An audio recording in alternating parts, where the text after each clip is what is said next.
All right, good morning, ladies. Nick here again, going over another clinic video. Today's clinic, we're going over pitching and greenside bunkers.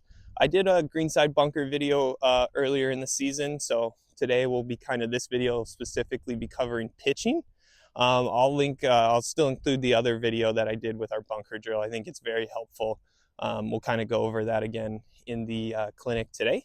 But today on this video, we'll be kind of going over pitching. And the most common question I get is, what's the difference between pitching and chipping? Chipping is when we get a little closer to the green, up around the green, very close, inside like 10 yards. That's kind of chipping. Pitching is when we get a little further away. So as right now, we're about, I'd say, 20-25 yards away from that pin. This is what would qualify as a pitch shot. So we're going to kind of go over the setup and kind of the swing to hopefully hit them a little close, kind of save some of those strokes. So the big thing with pitching is going to be the setup.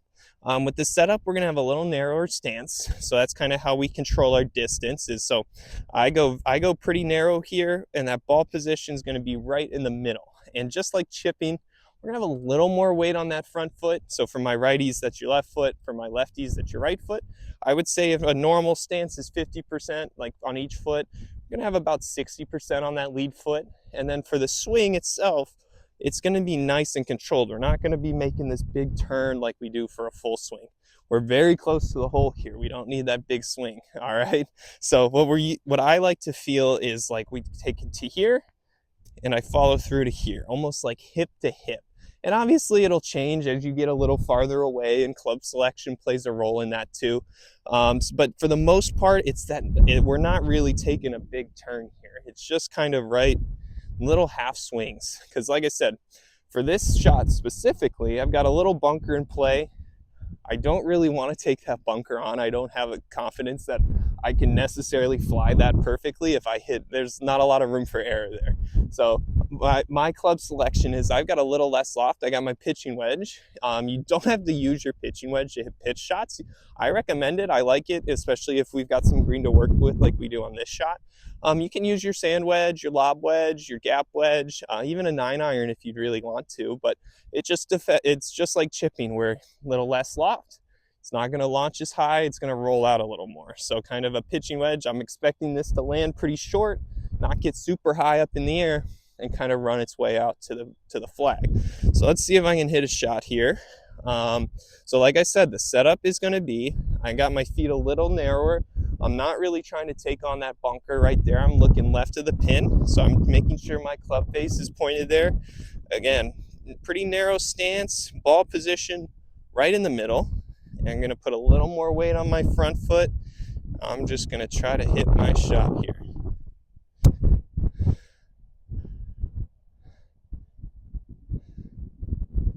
That didn't end up too bad. I would happily take that any day of the week. So yeah, that's kind of the look for the shot, right?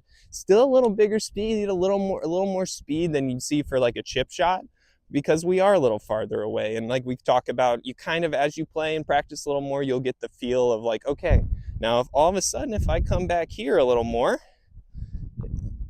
that's going to be a different swing length versus when I was up here. There's different variables here. So like I said, club selection is really important. I'm going to step over here and grab my lob wedge. This is my 60 degree. I know not a lot of you carry a 60 degree, but think of this more. I just want to show you the visual of what taking more loft will do to a pretty similar shot. So we kind of saw with that pitching wedge, came out pretty low, ran out quite a bit, kind of kept rolling for a while, especially on these greens, how they're rolling right now. So now I got a lob wedge, again, 60 degrees of loft. So you can kind of think of this to give you a good visual. Like let's say you hit your sand wedge, which is 56 or 54 degrees of loft. This is going to launch way higher. It's going to land and not roll out as much. So again, just kind of keep an eye. Again, I'm going to do the same setup here.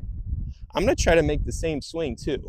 So I know this is probably going to land short, but I just want you guys to see kind of the visual of what taking more loft does. So again, ball position in the middle, feet pretty narrow, a little more weight on that front foot.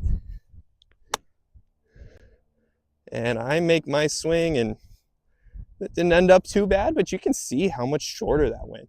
launched a lot higher, right? Landed pretty soft, barely rolled out. I think if that landed on the green, it really wouldn't have rolled out much. It just kind of caught the fringe, so it trickled forward a little bit, but you can kind of see that it's way shorter. So that's something where if I was having any kind of confidence in my game right now, and I wanted to take on that bunker and try to fly something to that pin, I would take out my lob wedge and make a bigger swing. But again, when you make that bigger swing, I've got more loft, so little room for error on that. So again, now let me try to make a pretty aggressive swing here. Again, same setup, a little more weight on that front foot. And I did not hit that great. And look at that. Landed short, didn't roll out at all.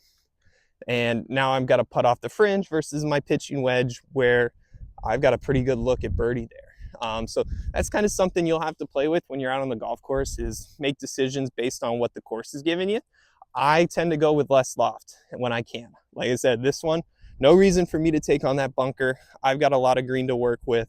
I'm going to take out the pitching wedge. Again, kind of pretty narrow stance, a little more weight on that front foot, kind of hip to hip, make sure we accelerate, let the club do the work, and you'll end up with a pretty good shot. All right, I'll see you all this afternoon. Thanks again for watching.